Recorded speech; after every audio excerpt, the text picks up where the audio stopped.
Você já deve ter ouvido falar sobre casas antigas. Existe uma aura inexplicavelmente assustadora. Algo sobre como as fundações de madeira tremem, o som da casa gemendo, a pintura velha, o jeito que as portas e janelas enferrujadas rangem e como o piso geme a cada passada. Uma sensação sinistra, como se tivesse um magnetismo que nos puxasse para trás. Uma energia que arrepia a espinha, nos deixando completamente alertas. Eu posso estar exagerando um pouco, mas eu sei o motivo pelo qual as pessoas têm a mesma impressão.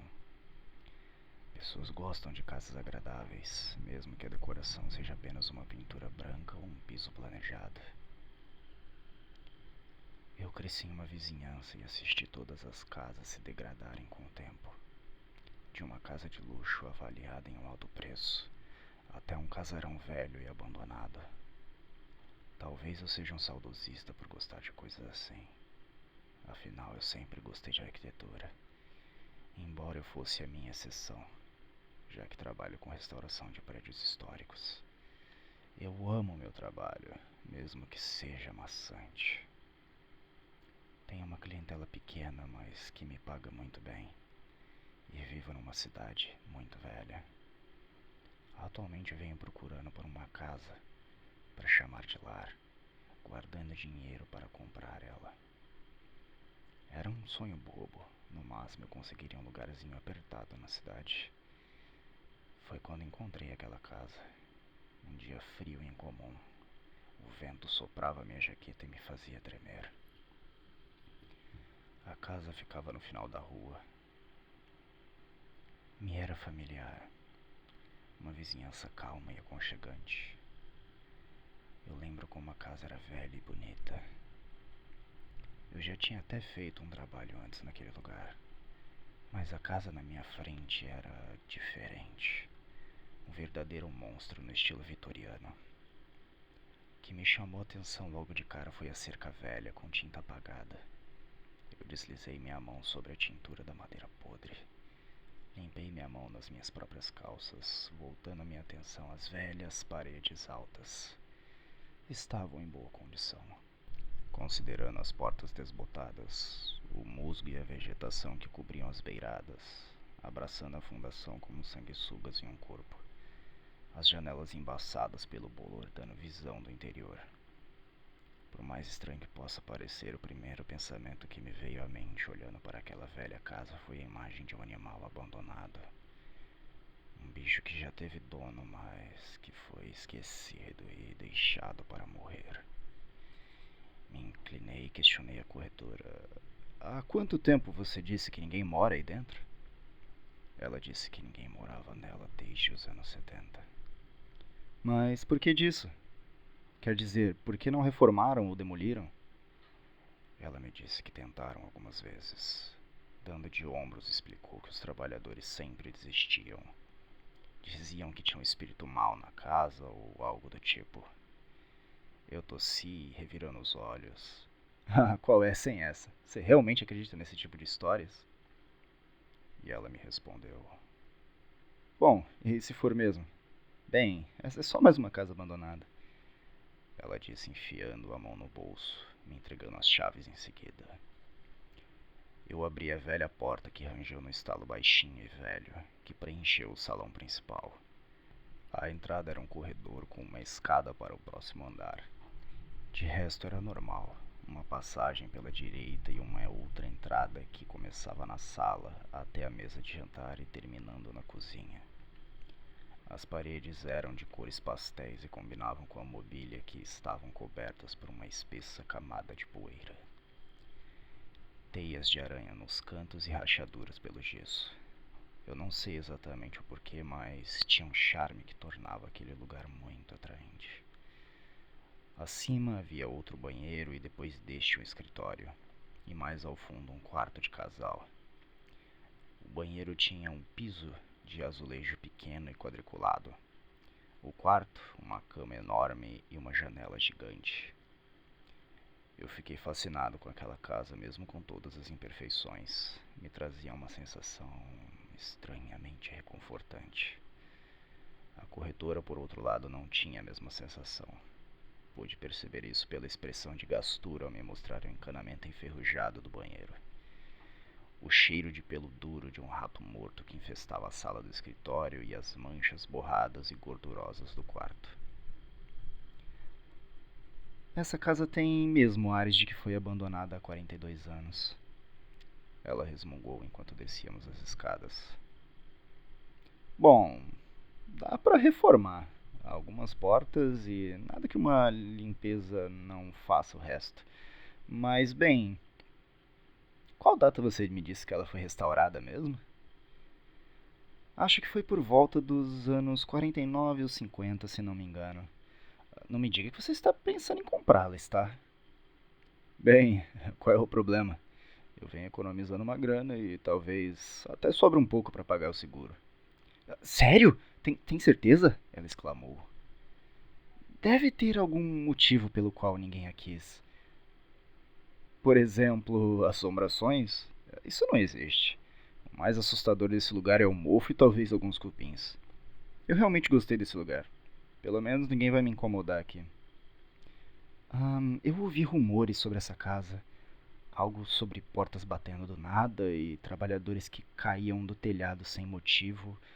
Barulhos e sussurros à noite. Bem, de qualquer forma eu não acredito em nada disso. E mesmo que fosse verdade, eu me encantei pela casa no momento em que a vi. E a ideia de reformar ela me anima. Quando o passado da imobiliária me mostrou ela, eu fiquei tão ansioso que já podia sentir o cheiro de tinta e o barulho das furações na reforma da parte elétrica. Então eu me mudei. As coisas chegaram no caminhão de mudança e eu ajeitei as coisas. Arrumei um canto para descansar e simplesmente apaguei. A primeira noite que passei foi tranquila. Eu me lembro de sentir o ambiente quente e aconchegante. E eu estava tão cansado com a mudança e ansioso para que tudo desse certo. De repente, algo me acordou durante a noite e eu senti algo saltando sobre mim. Eu saltei da cama assustado e liguei o abajur. Eu ouvi um chiado, um rato enorme que se virou no acender da lâmpada. Ele fugiu e se escondeu no ar-condicionado. Eu tossi, minha espinha se arrepiou e eu me revirei de nojo. Foi difícil para voltar a dormir aquela noite, mas eu encontrei um jeito. Quando eu acordei, um cheiro metálico preencheu minhas narinas. Sentei-me e pus os óculos. Foi quando eu vi no canto do quarto uma pilha de ratos mortos. Sua podridão preenchia o assoalho. Eu me assustei, era como se a pilha estivesse ali trazida como um presente que um gato deixa para o dono. Eu tentei limpar aquilo da melhor forma possível. Usei luvas de borracha, joguei aos poucos no lixo e esfreguei o assoalho. Perdi o apetite em tomar o café da manhã e, ao invés de comer, tomei uma xícara de café enquanto lia. Eu não acredito em fantasmas. Eu sei que existe uma frequência nesse tipo de lugar e é por isso que as pessoas ficam tão assustadas. Mas eu sentia como, sei lá, como se estivesse sendo observado. É difícil explicar, mas não era aquele tipo de sensação quando você pensa que tem alguém te olhando. Era como se alguém estivesse respirando no meu pescoço. Parecia que tinha alguém lá, mas não era como se a própria casa me observasse.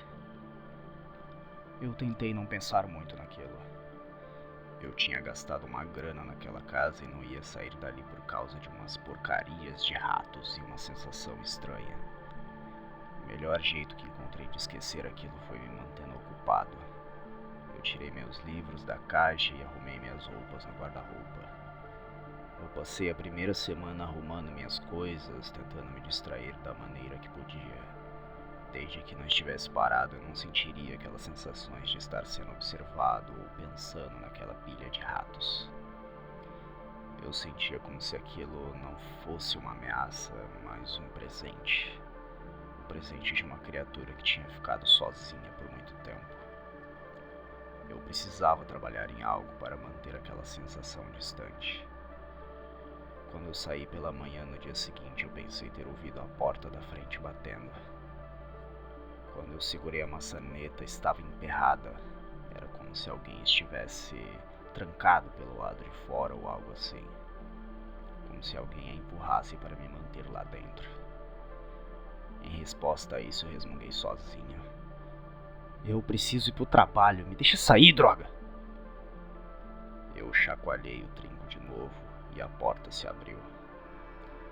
Quando eu cheguei do trabalho na manhã seguinte, a casa parecia diferente. A estrutura tinha o mesmo aspecto. A pintura dos tijolos era pálida e meio amarelada. Exceto pela janela. Ramos e musgos pequenos cobriam as bordas, como uma camada de pequenos dedos segurando as arestas e escorrendo um líquido escuro, como se fosse um rímel borrado. Eu encarei aquele detalhe por um tempo. Nenhuma casa que eu tenha cruzado, não importa o quão velha fosse, não tinha aquilo. Eu nunca tinha visto algo estranho daquele jeito. Parecia algo saído de um filme de terror. Eu dei a volta para o lado de fora e comecei a limpar aquela gosma. Sentia náuseas ao tentar limpar aquela bagunça. E quando voltei pela porta da frente, era como se o piso estremecesse. Depois de uma longa noite de descanso, eu acordei como se estivesse acordando de um pesadelo. O quarto estava quente. Coloquei minha mão na parede e era como estar a centímetros do braço de alguém. Eu saltei da cama, incrédulo. Era a parede da minha casa, mas parecia como se fosse pele.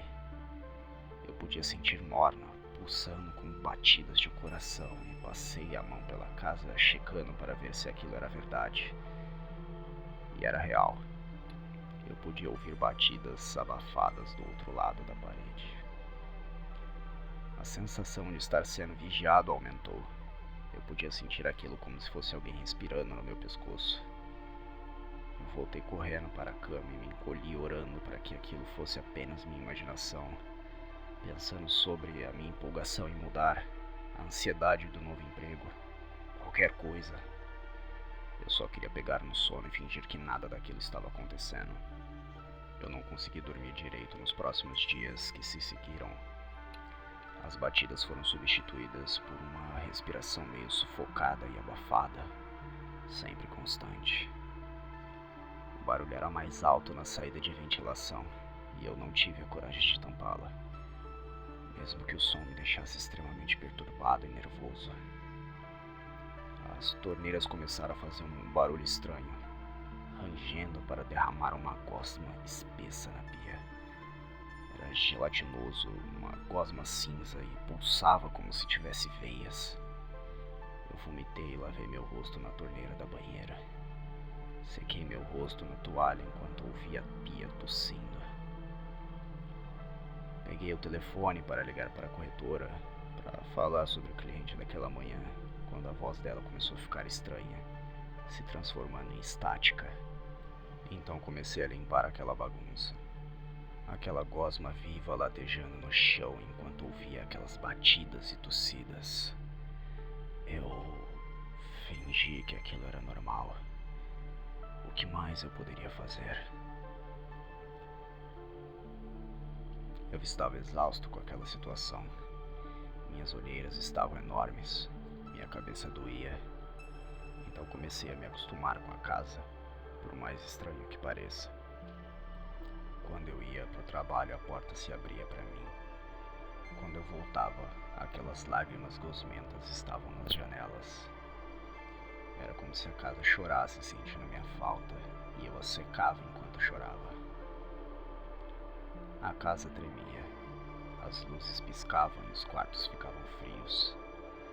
Eu me apoiava nas paredes como se a quisesse consolar, e as paredes quentes da casa me esquentavam.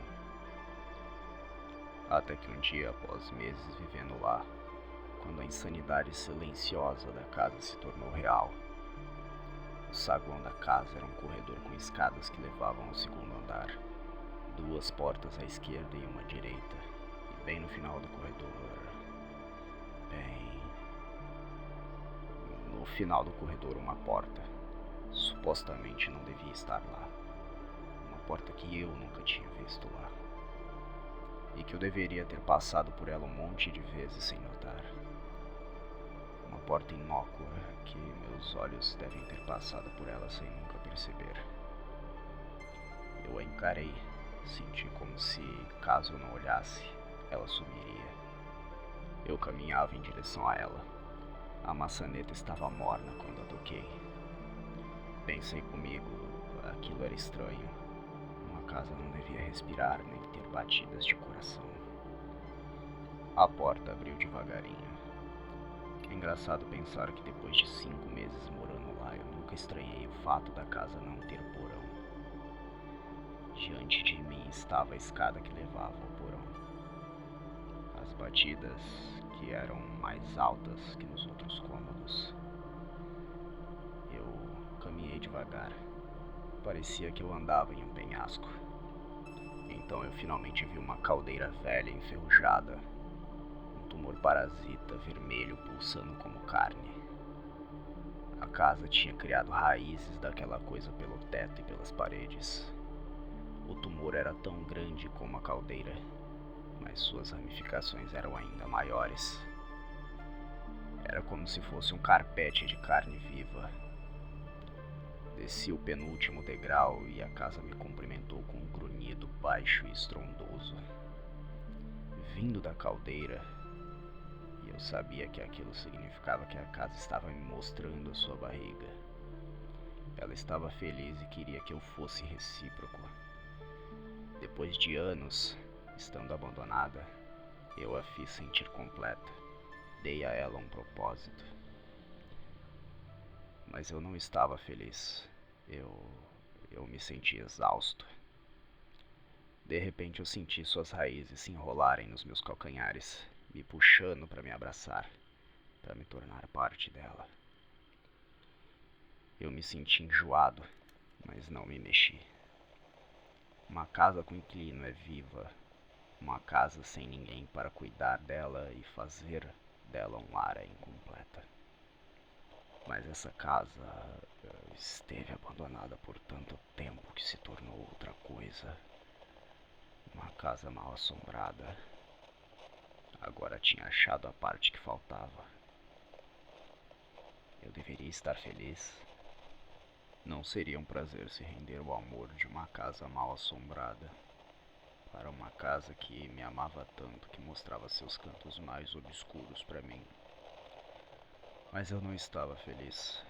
Essa casa não era um lar. Então eu me afastei daqueles tumores pegajosos. Ela não ficou com raiva. Ela entendeu. Eu fiz meu caminho de volta nas escadas, ignorando minhas mãos trêmulas. Essa casa não era um lar. Mas se não fosse eu para cuidar dela, quem seria? Quem a manteria feliz? Era natural, quase simbiótica. Eu me acolhi naquela casa e ela me mantinha seguro. De qualquer forma, ela não era qualquer casa. Talvez tenha sido no seu abandono que a tornou naquela monstruosidade. Eu sabia que teria que aprender a me conciliar com ela, a amá-la, aprender a chamá-la de lar. Por mais que a casa não tenha se aborrecido comigo, a casa sempre estava aprendendo. E mesmo que ela não tenha ficado triste com a minha rejeição, eu me sentia culpado. E esse fato seria como uma arma engatilhada atrás da minha cabeça. Desde que eu vivesse aqui, eu teria que aprender que ela nem sempre seria boazinha comigo. Algumas semanas atrás, eu abri a geladeira e a encontrei vazia. A casa tinha aprendido a comer.